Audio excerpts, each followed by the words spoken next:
Ang pagkain po ng rice, dapat po mas marami sa tanghali, lessen sa gabi.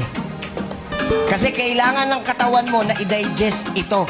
Napakataas po ng tinatawag na complex carbohydrates na nahihirapang tunawin.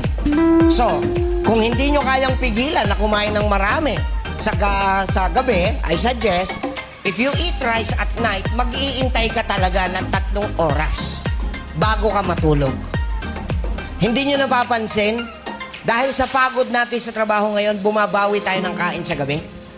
So, ang tendency, pag kumain ka, nag-hibernate ka naman. Niaanto ka na. So, pag natulog ka, wala na nagme-metabolize.